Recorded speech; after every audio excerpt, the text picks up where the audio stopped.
What happens when the ultimate fantasy trip turns into a life-shattering nightmare? A self-made millionaire, Julian Thorne thought he had it all. A thriving company, a beautiful wife at home, and a sizzling affair with his ambitious protégé. To celebrate a massive deal, he whisks his mistress away to the exclusive private island of Musha Cay in the Bahamas, a paradise meant for just the two of them. But paradise has a gatekeeper, and this one holds a jaw-dropping secret that will unravel his entire world. He was expecting a week of sun, sand, and sin. What he found was the ultimate betrayal, a shocking revelation, and the terrifying discovery that his perfect life was a meticulously crafted lie. Stay tuned, because this is a story of karma, unlike any you have ever heard. Julian Thorne believed he was the master of his universe. At 38, he was the architect of a billion-dollar fintech empire, Prometheus Analytics, a company he had forged from nothing but code and caffeine in his cramped San Francisco apartment a decade ago. His life was a testament to his own brilliance, a carefully curated collection of successes, the gleaming high-rise office in the financial district, the minimalist mansion in Pacific Heights, and the statuesque, elegant wife, Elara, who was the perfect complement to his public image. But mastery, he had recently decided, bred a certain kind of boredom. Elara, with her quiet grace and her passion for historical art restoration, had become predictable. Their conversations revolved around charity galas, the color of the new nursery. She was 4 months pregnant with their first child, and her seemingly endless family obligations. She was a gentle soul, a classic beauty from old money, but the fire, the hunger that drove Julian seemed entirely foreign to her. He found that hunger in Chloe Sterling. Chloe was 27, a senior VP at Prometheus, and a mirror image of Julian's own ambition. She was sharp, relentless, and looked at him with a mixture of professional admiration and raw desire that was intoxicating. Their affair had started 6 months ago, a spark in a late-night strategy session that had erupted into a wildfire. With Chloe, he wasn't just a husband or an expectant father. He was a titan, a conqueror. She didn't want to discuss nursery colors. She wanted to discuss hostile takeovers. Final confirmation. Mr. Thorne. The pilot's voice crackled through the intercom of the Gulfstream G650. We are on final approach to Musha Cay. Julian squeezed Chloe's hand, his thumb stroking her knuckles. She was breathtaking, dressed in a white linen jumpsuit that screamed effortless wealth, her blonde hair catching the afternoon sun, streaming through the oval window. Ready for paradise, he murmured, his voice a low thrum of promise. Chloe leaned in her scent, a heady mix of jasmine and success, filling his senses. With you, Julian. I was born ready. This trip was his magnum opus of deception. He had told Elara he was attending an emergency tech summit in Singapore. A grueling, non-negotiable week of meetings. He'd even had his assistant create a detailed fake itinerary. The guilt was a dull, manageable ache, easily silenced by the roar of the private jet's engines and the thrill of transgression. Elara, bless her trusting heart, had packed his bag herself, tucking in a small-framed ultrasound picture with a note, "Hurry back to your 2 favorite people. We love you." For a moment, a flicker of shame had threatened to ignite, but he'd snuffed it out. This was what men like him did. They took what they wanted. The island emerged from the turquoise expanse of the Bahamian Sea like a jewel. Musha Cay. one of the most exclusive and expensive private islands in the world. He'd booked the entire resort, a collection of 5 sprawling villas, ensuring absolute privacy for a cool $250,000 for the week. It was an obscene amount of money, but he'd just closed the Apex deal, a merger that would double Prometheus's valuation. This was his celebration, his reward, as the jet touched down on the private airstrip. A small fleet of electric golf carts, driven by staff in crisp white uniforms, zipped into position. The door hissed open, and the humid, salt-laced air flooded the cabin. "Welcome, Mr. Thorn. Ms. Sterling," a man with a serene expression and impeccably tailored clothes said, bowing slightly. He looked to be in his late 50s of Japanese descent, with a calm authority that commanded respect. "I am Kenji Tanaka, the general manager of the resort. It is our distinct honor to have you as our guests." "The honor is all ours," Kenji, Julian said, clapping him on the shoulder with the easy familiarity of a man used to being in charge. "I trust everything is prepared to my specifications." "Of course, sir. The Hibiscus Villa is ready. Your luggage will be taken there directly. May I offer you a tour before you settle in?" "Led the way," Julian said, taking Chloe's hand. They were whisked away in a golf cart, gliding down silent pathways lined with vibrant bougainvillea and towering palms. The place was stunning, a masterpiece of natural beauty and architectural genius. Thatched roof villas were nestled into the landscape, connected by wooden walkways that snaked over crystalline lagoons. It was more than luxurious. It felt almost sacred, a sanctuary from the real world. But as they passed the main lodge, a grand open-air structure with a soaring cathedral ceiling, Julian felt a strange, jarring sense of dissonance. A scent wafted on the breeze, a delicate, familiar fragrance of white gardenias and sandalwood. It was Alara's signature scent. For years, she'd had a custom perfume made by a small Parisian house. He shook his head. It was a coincidence. A popular fragrance, perhaps. Then he saw a sculpture near the entrance to the lodge. It was a fluid, abstract bronze piece depicting a mother and child. He knew the artist, a niche avant-garde sculptor from Lisbon that Alara had been championing for years. She owned 2 of his other works. Another coincidence. His mind was playing tricks on him, weaving threads of guilt into the fabric of paradise. "Is something wrong, darling?" Chloe asked, her voice pulling him from his thoughts. "No, not at all." He lied, forcing a smile. "Just taking it all in. It's more than I expected." Mr. Tanaka, who was driving, glanced at him in the rearview mirror.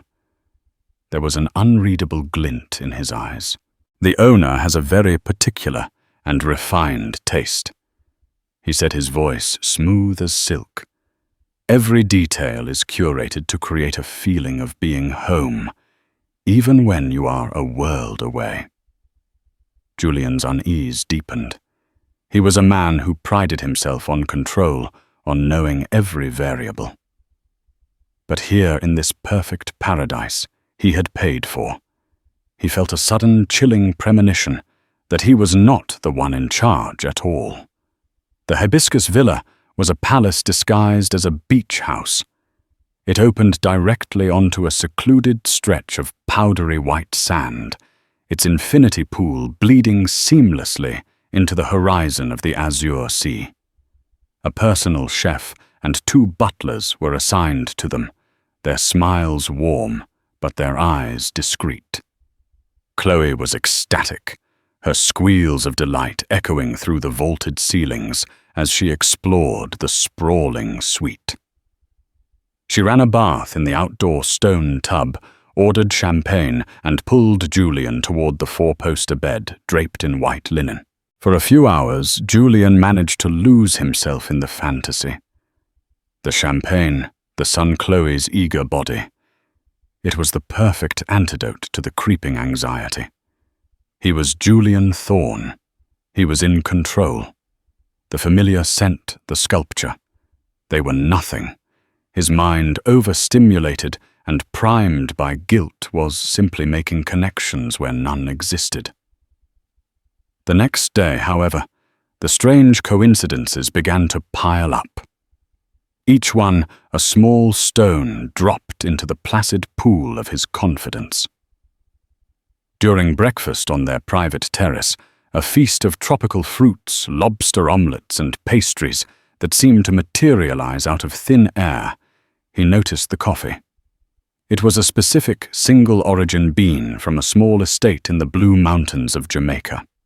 He knew it, because Alara was the only person he'd ever met who drank it. She had a standing monthly order, shipped directly from the estate. A finicky detail he'd always found slightly pretentious.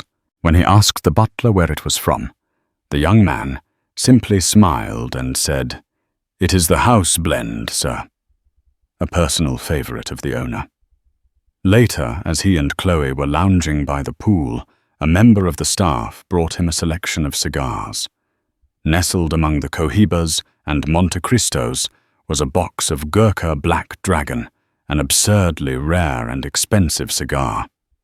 He had been given a box once by a Saudi prince after a successful deal.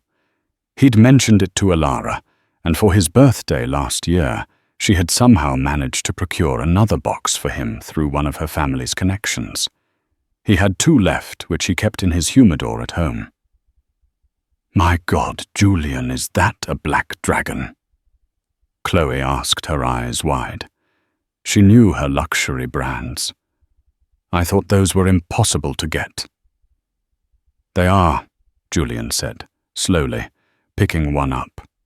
It felt heavy in his hand, like a stick of dynamite. He looked at the staff member. "Where did you get this, a gift? From the management, sir. Tanaka was informed of your preferences and wanted to ensure your stay was exceptional. But Julian had never put this on his preference sheet. He had listed a more common high-end padron. How could Tanaka possibly know about his private stash of Gurkha Black Dragons? Only one person knew. Alara. A cold dread began to seep into his bones, chilling him despite the sweltering Caribbean sun. He felt like he was being watched, not by the discreet staff, but by an unseen intelligence, a ghost in the machine of this perfect resort. Chloe, blissfully unaware, was living her best life. She documented everything on her phone for her private collection. She assured him, posing by the pool on the beach in their luxurious villa. She was giddy with the opulence, seeing it as a preview of her future. Imagine this Julian, she'd said, snuggling against him on a daybed. This could be our life. No hiding.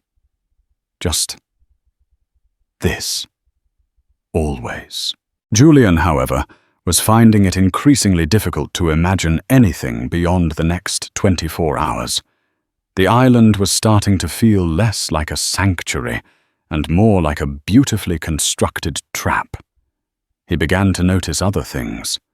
The art in their villa, subtle watercolors of the Northern California coastline, looked remarkably like the style of a local artist Alara patronized. The book collection on the shelf wasn't the usual generic resort fare.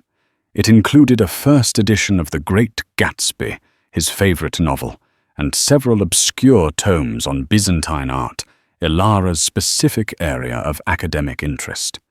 He tried to dismiss it. Wealthy people had similar tastes. The world of the 1% was small. But the details were too specific, too personal. It was like someone had taken a blueprint of his and Alara's life together and built a resort around it. That evening, Mr. Tanaka approached them as they were having cocktails at the beach bar, watching the sunset paint the sky in hues of orange and violet.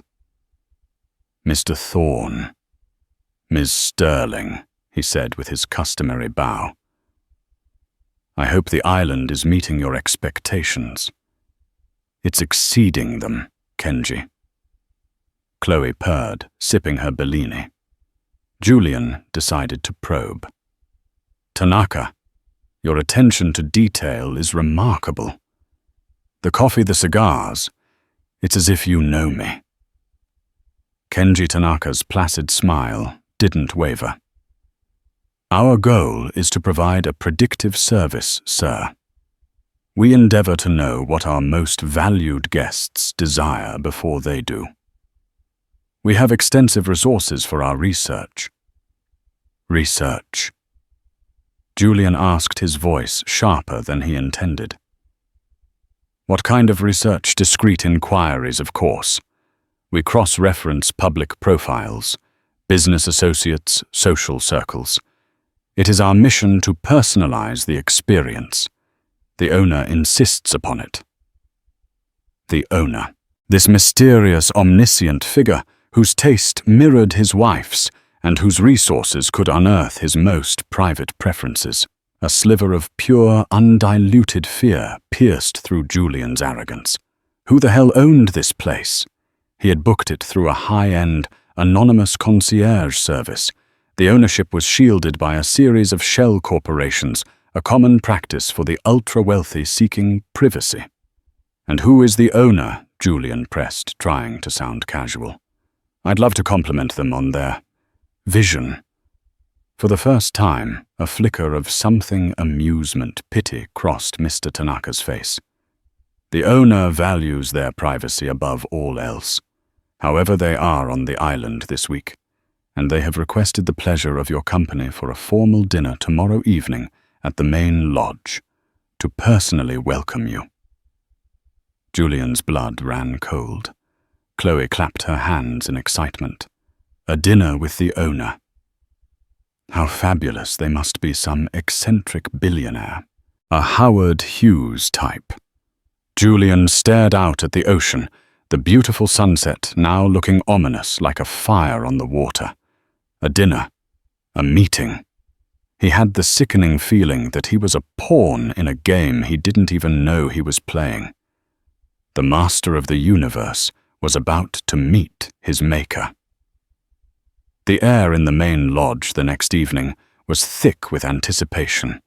Chloe was dressed in a slinky, emerald green gown, her excitement palpable.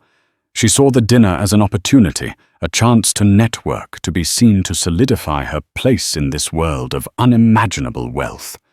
Julian, on the other hand, felt like a man walking to his own execution. He had chosen a simple dark suit, but it felt like a costume, the armor of a man he no longer felt he was. The gnawing dread had coalesced into a hard, cold knot in his stomach. The lodge had been transformed. Dozens of candles cast a flickering golden glow on the scene. A string quartet played softly in a corner. The few other guests of the resort, who Julian now realized must have been invited specifically for this event, were mingling glasses of champagne in hand. They were a curated collection of power, a stern-looking German industrialist, a willowy French art dealer, a Silicon Valley venture capitalist he recognized from a magazine cover.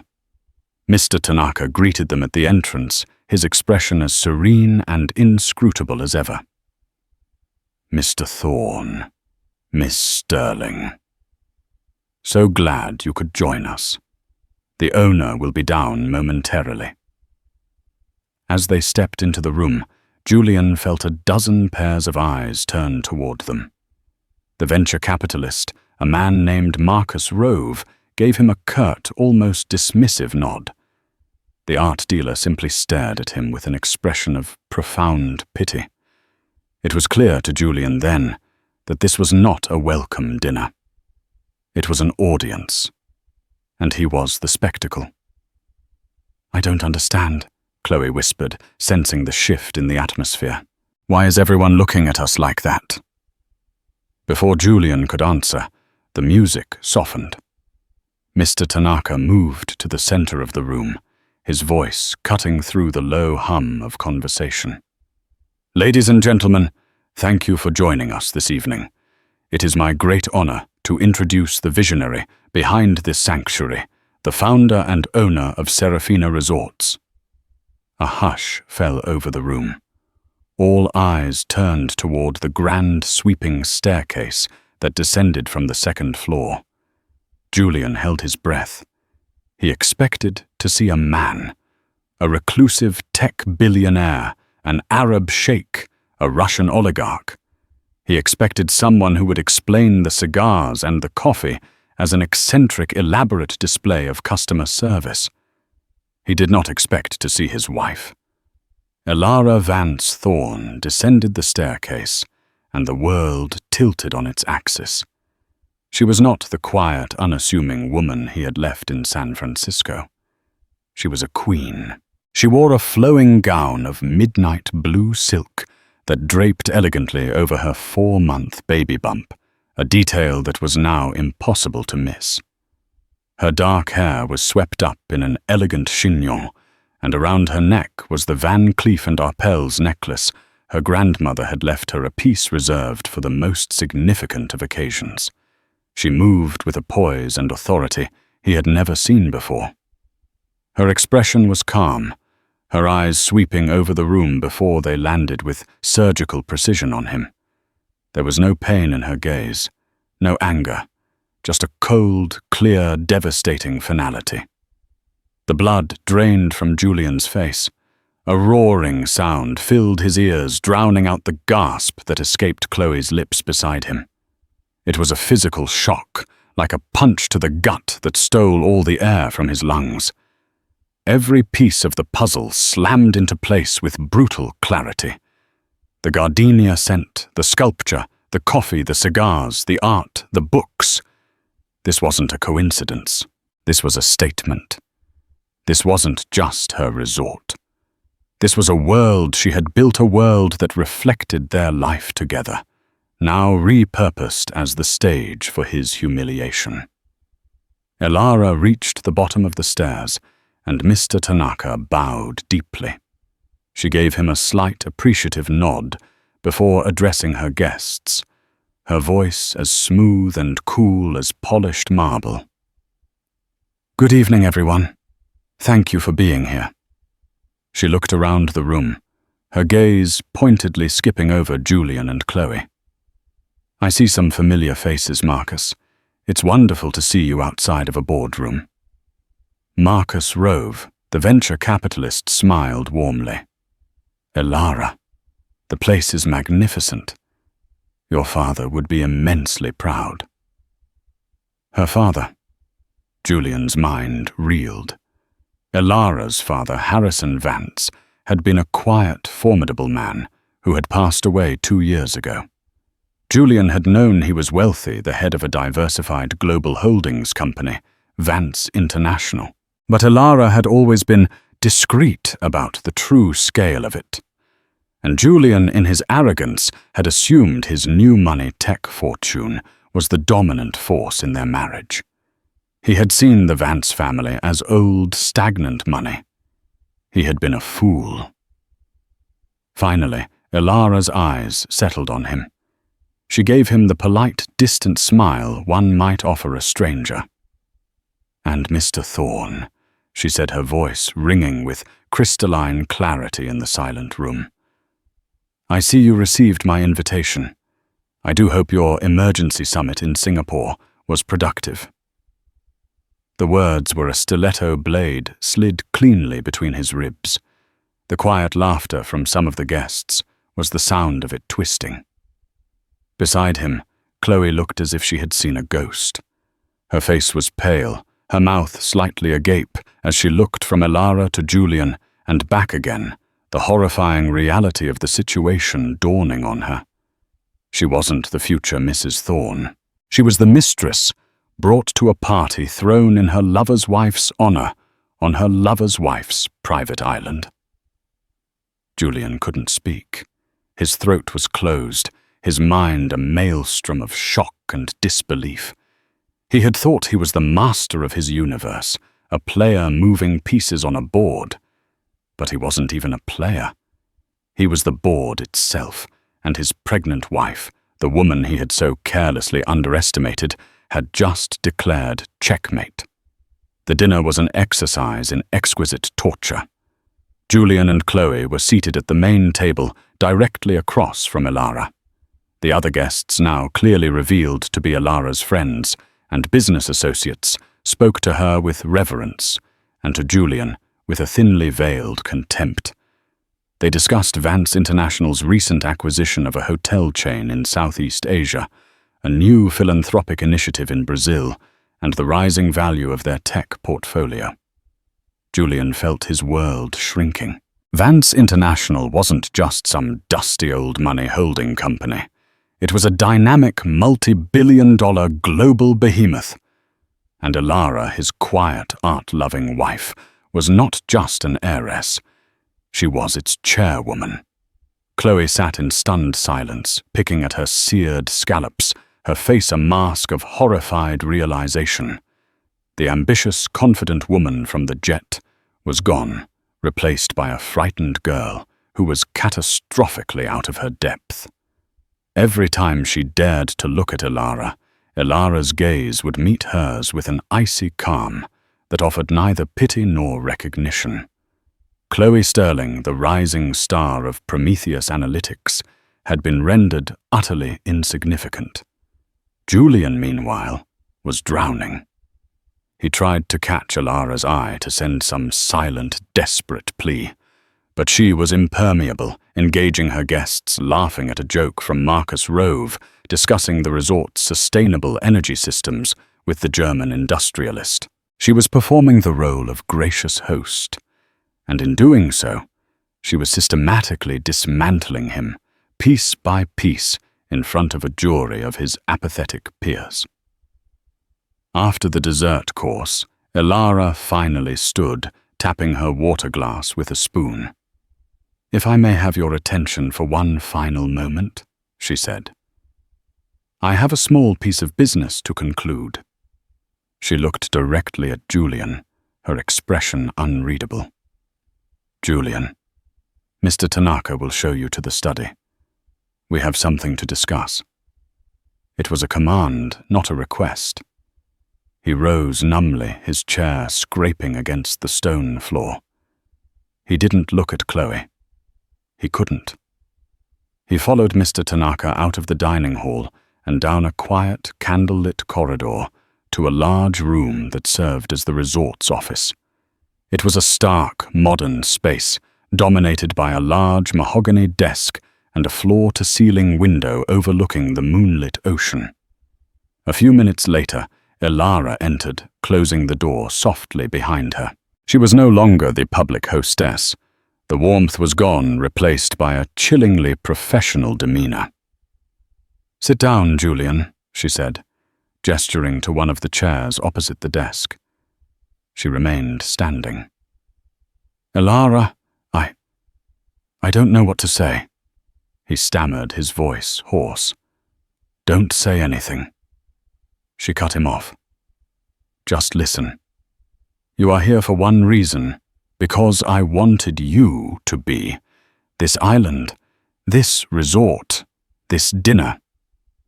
It was all for you, a going-away party of sorts. A party," he asked, bewildered. "A theatrical presentation of facts you have until now been conveniently ignorant of." She clarified, her voice sharp. "Fact 1. My family's net worth is approximately 10 times your own, and unlike yours, it is not tied to the volatile whims of the stock market. Fact 2. I have been the acting chairwoman of Vance International since my father's death. I attend quarterly board meetings via video conference from my art studio, the one you thought was my quaint little hobby." She paused, letting the information sink in. Julian felt a wave of nausea. His entire perception of their marriage of her was a fiction he had written to suit his own ego. Fact 3. She continued, her voice dropping to an almost conversational tone, which was somehow more terrifying. "I know about Chloe. I've known for 5 months and 22 days.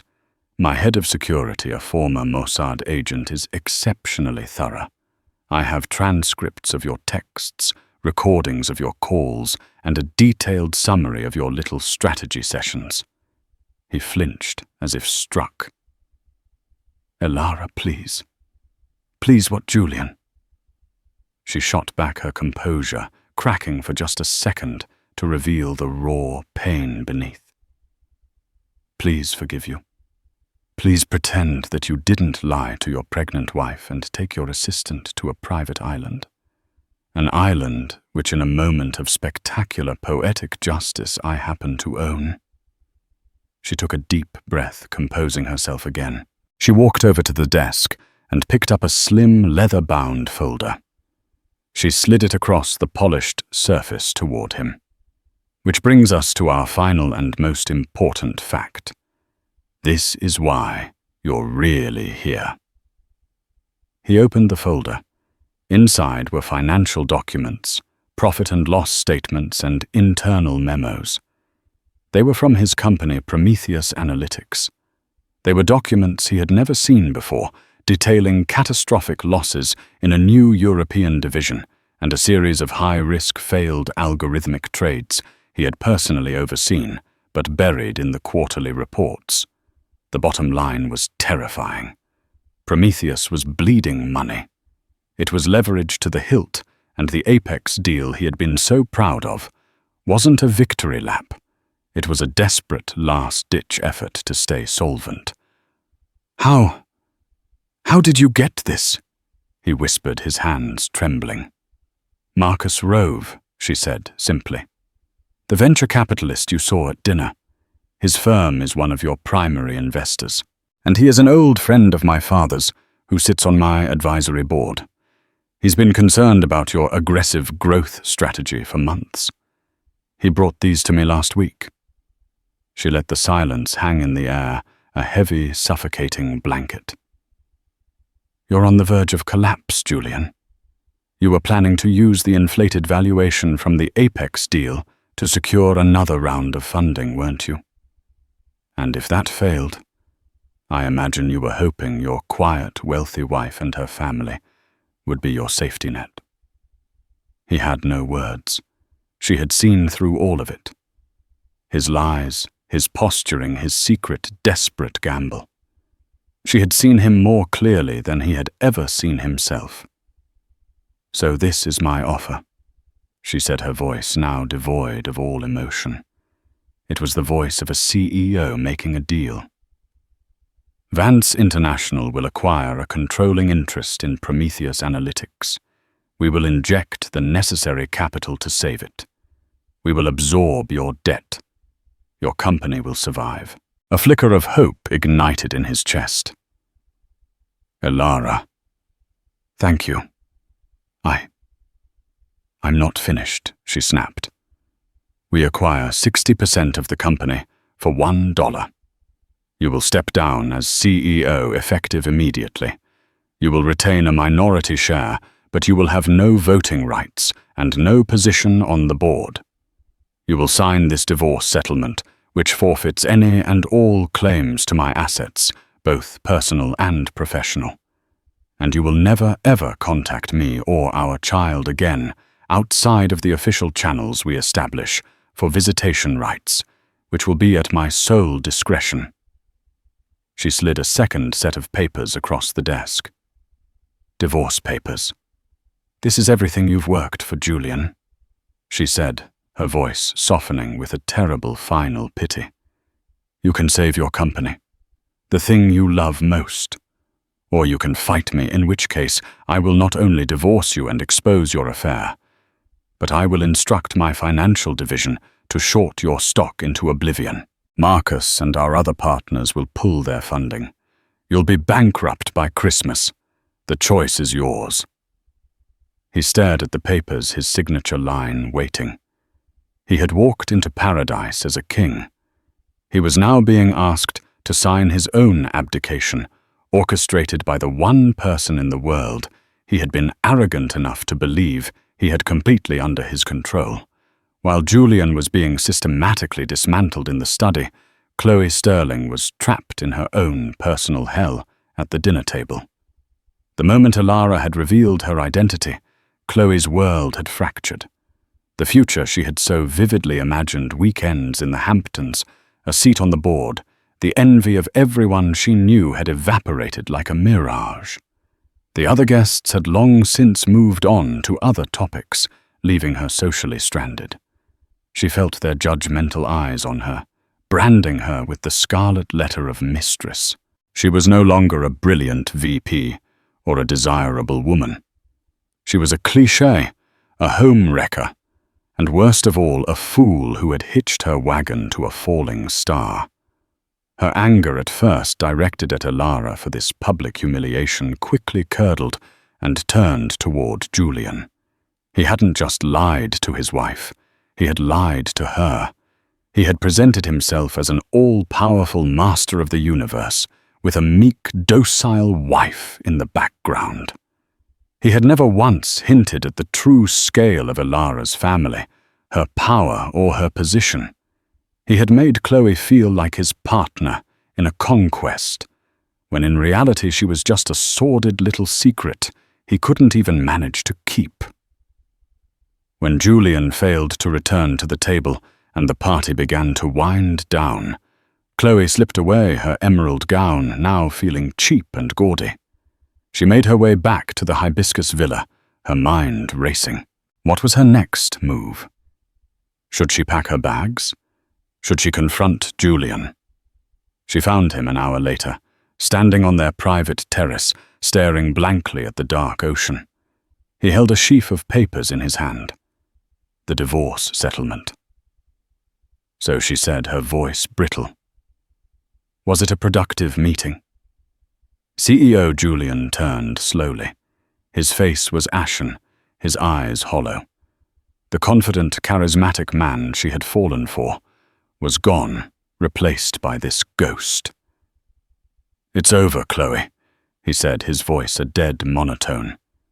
"Everything. It's all over." "What's over?" she demanded, her voice rising with panic. "What did she do? What did you agree to?" He explained the terms of Alara's offer.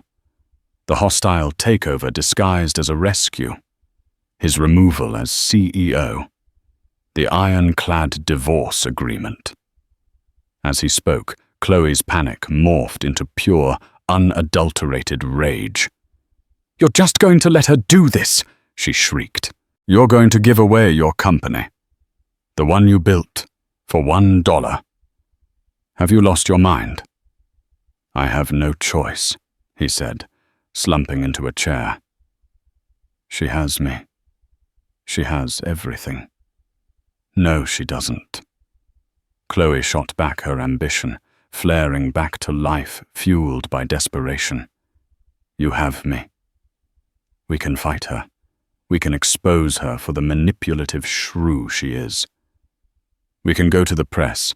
Power-crazed billionaire heiress tries to destroy self-made husband.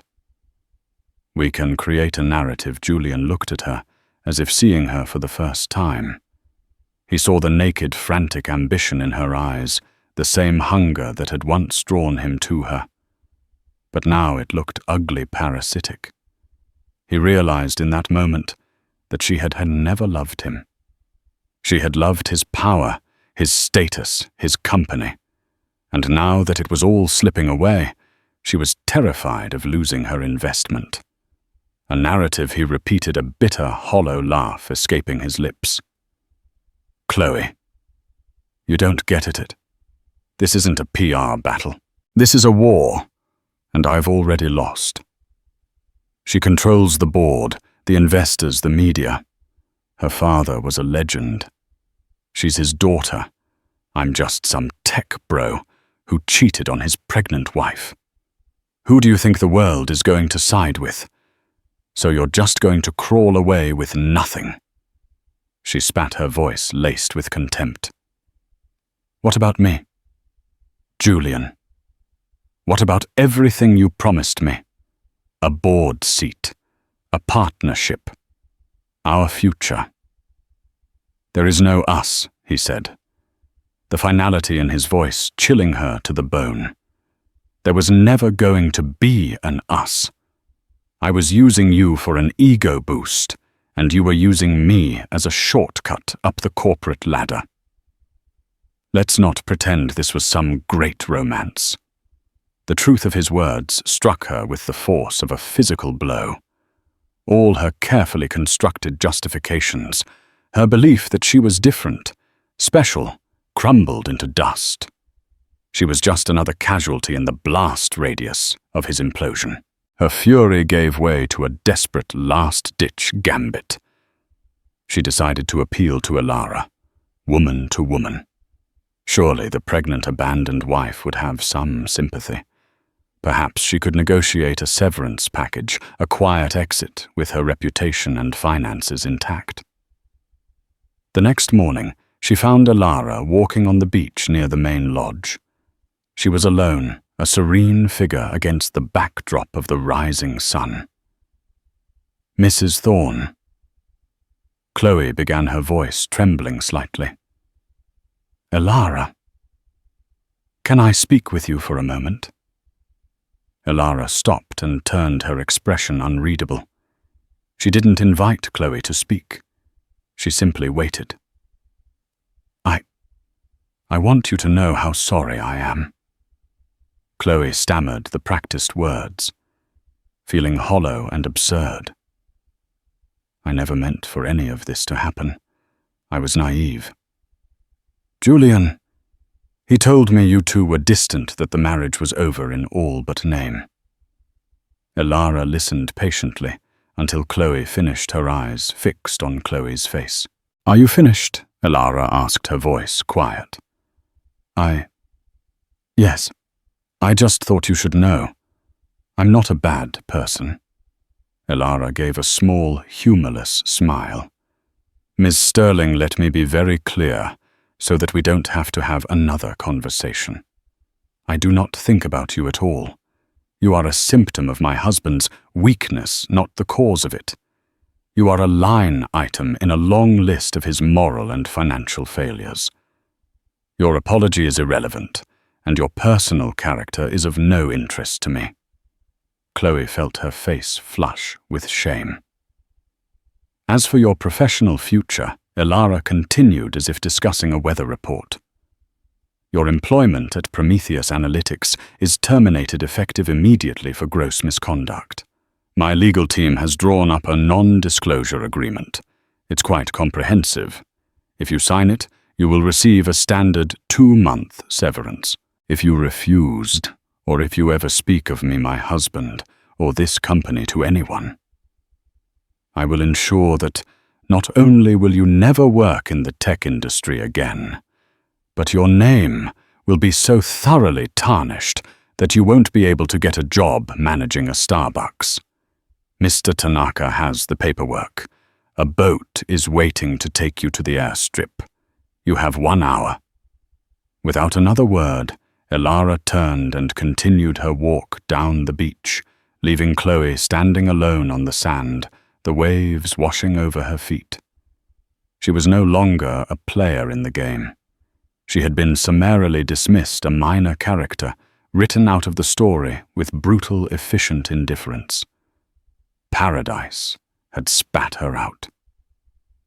As the small boat carrying Chloe disappeared over the horizon, a different kind of darkness began to gather. The sky, a brilliant, cloudless blue for days, was now bruised with shades of grey and purple. The wind picked up, whipping the palm trees into a frenzy and churning the placid turquoise water into a turbulent slate grey. A tropical storm, which had been a distant threat on the weather charts, had unexpectedly changed course and intensified. It was heading directly for them. Mr. Tanaka and his staff moved with quiet efficiency, securing the villas, battening down hatches, and guiding the few remaining guests to the main lodge, which doubled as a reinforced storm shelter. Julian was left alone in the hibiscus villa, the signed divorce papers and his corporate surrender sitting on the table like a death sentence. He had no reason to go to the lodge. He had no one to shelter with. The storm hit with biblical fury. Rain came down in blinding sheets, and the wind howled like a vengeful spirit. The power flickered and died, plunging the villa into a disorienting darkness, illuminated only by intermittent flashes of lightning that lit up the raging sea outside. Julian sat there in the dark, a bottle of absurdly expensive whiskey in his hand, listening to the sound of his world being torn apart, both literally and metaphorically. He was stripped of everything: his company, his wife, his mistress, his pride. In the roaring darkness, there were no distractions, no deals to be made, no one to impress.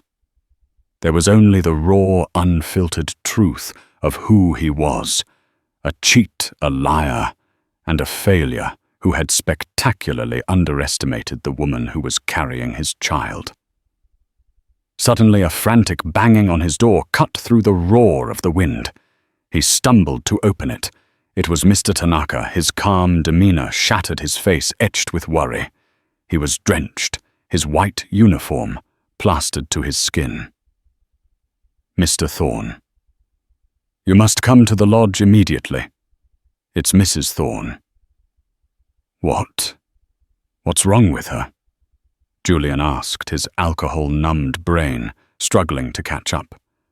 "The stress, the rapid drop in barometric pressure. She's having complications. The doctor we have on staff says it's serious. Premature contractions. We need to get her to a hospital in Nassau, but the storm has grounded all flights and boats. We can't get her out." A jolt of pure, primal fear, sharper than anything he had felt before, cut through Julian's self-pity. His child. Their child. He followed Tanaka, battling the wind and rain, to the main lodge. Inside, the atmosphere was tense. Elara was in a private suite upstairs, and the resort's doctor, a young American, was with her. Marcus Rove and the other guests were huddled in the main area, their faces grim. Julian rushed up the stairs and found the doctor just outside her room. "How is she?" Julian demanded. The doctor looked at him with tired, worried eyes. "She's in distress. Her blood pressure is dangerously high. I've given her a tocolytic to try and stop the contractions, but it's not a guarantee. The baby is only at 24 weeks. It's too early. We need to get her to a neonatal intensive care unit. The longer we wait, the greater the risk to both of them." Julian's heart hammered against his ribs. This was his fault. The stress he had put her through, this elaborate, cruel piece of theatre she had constructed to confront him, it had all taken a toll. He had pushed her to this. He pushed past the doctor and entered the room. Elara was lying in bed, her face pale and beaded with sweat. She looked small and fragile, the powerful CEO stripped away, leaving only a terrified, expectant mother. She looked up and saw him, and for the first time her mask of cold control was gone. In her eyes, he saw pure, unadulterated fear. "Julian," she whispered, her voice weak. He rushed to her side, taking her hand. It was cold and clammy. "I'm here, Elara. I'm here. The baby." She choked out, a tear rolling down her temple. "It's too soon." In that moment, none of it mattered. The money, the company, the affair, the lies. All that mattered was the woman in the bed and the tiny, fragile life inside her that they had created together. He saw not the formidable chairwoman of Vance International, but the woman he had once loved. The woman who had painstakingly glued together a shattered vase he'd broken. The woman who would hum softly while she read. "It's going to be okay," he said, his voice thick with emotion. He didn't know he still possessed. "We're going to be okay. I promise." He sat with her for hours as the storm raged outside, holding her hand, murmuring words of comfort, fetching her water and talking to their unborn child through her belly, telling it to be strong, to wait. He felt the full, crushing weight of his betrayal, not as a strategic loss, but as a profound human failure. He had broken something far more precious than a business deal. He had endangered the two most important people in his life. As dawn broke, the storm began to subside. The wind died down to a mournful sigh, and the rain softened. A weak, watery light filtered through the windows. The doctor came in to check on Elara. He took her blood pressure, listened to the baby's heartbeat, and a slow smile spread across his face. "The contractions have stopped," he announced, his voice filled with relief. "Her blood pressure is still high, but it's stabilizing. The danger for now has passed." Elara sobbed with relief, and Julian found himself choking back tears of his own. He looked at his wife, her hand still clutching his, and felt a chasm of regret, so deep it threatened to swallow him whole. He had been given a second chance, not to win her back, but to witness a grace he had done nothing to deserve. The storm had passed, but the wreckage of his life remained, and he knew he would spend the rest of his days trying to clean it up. The helicopter arrived 2 hours after the storm cleared its blades, whipping up sea spray as it landed on the resort's helipad. Elara, though weak, was stable enough to be transported to a state-of-the-art hospital in Nassau for observation. She was carried on a stretcher, with Julian walking beside her, never letting go of her hand. As they prepared to lift off, Marcus Rove approached Julian. He looked at him not with contempt, but with a weary sort of disappointment. "She's a remarkable woman," Julian Marcus said quietly. "Stronger than her father in some ways.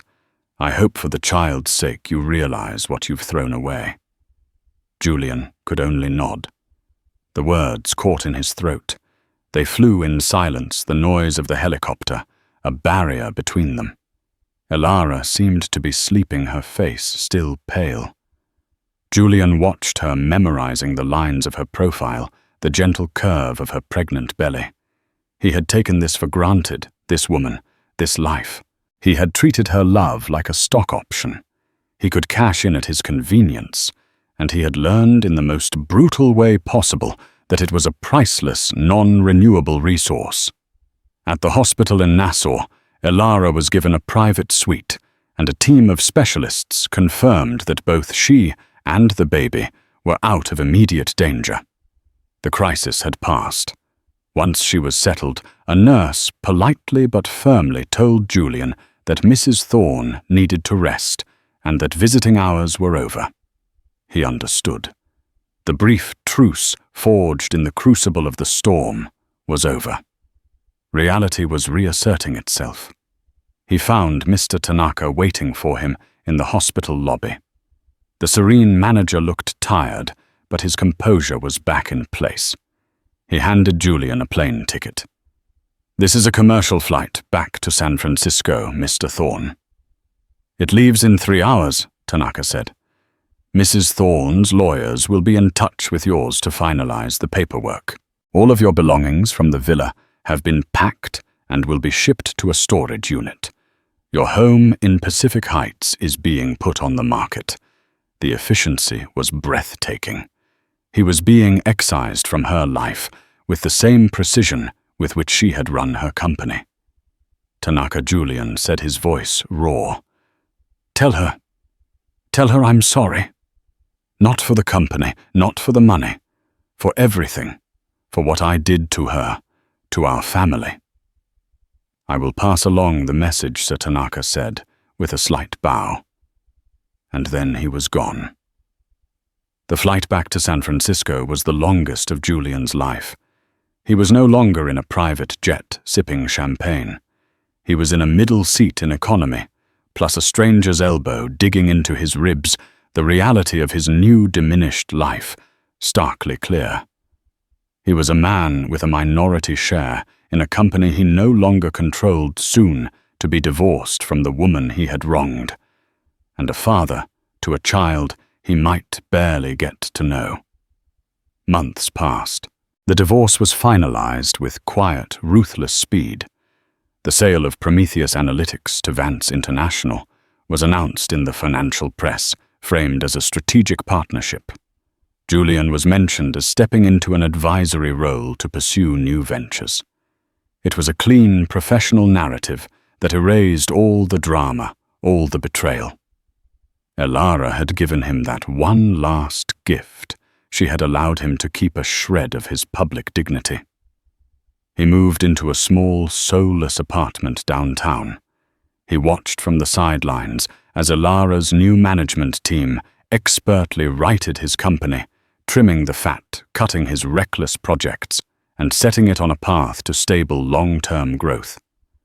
Then one day in late autumn, he received a single formal email from Elara's assistant.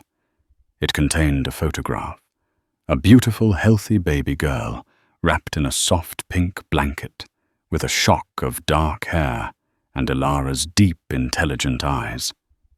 Her name was Hope. Staring at the picture, Julian Thorne finally began to weep.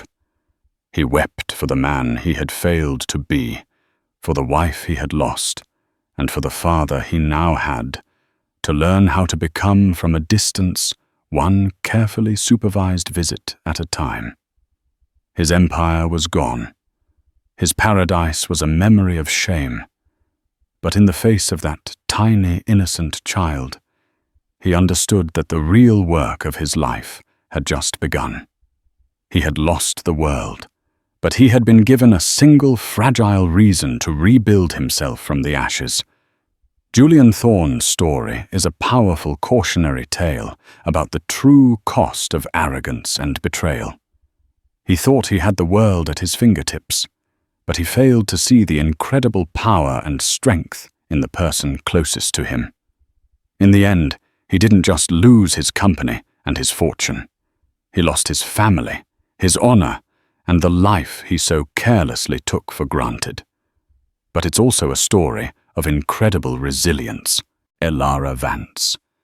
Thorne, underestimated and betrayed, didn't just get revenge. She rose from the ashes of her husband's deceit to protect her legacy and her child, proving that the quietest person in the room is often the most powerful. If this story of karma empowerment and the shocking downfall of a millionaire resonated with you, please hit that like button right now. Share this video with someone who loves a story of epic justice, and don't forget to subscribe and turn on notifications so you never miss another one of our unforgettable real-life dramas. Let us know in the comments. What part of Elara's plan shocked you the most?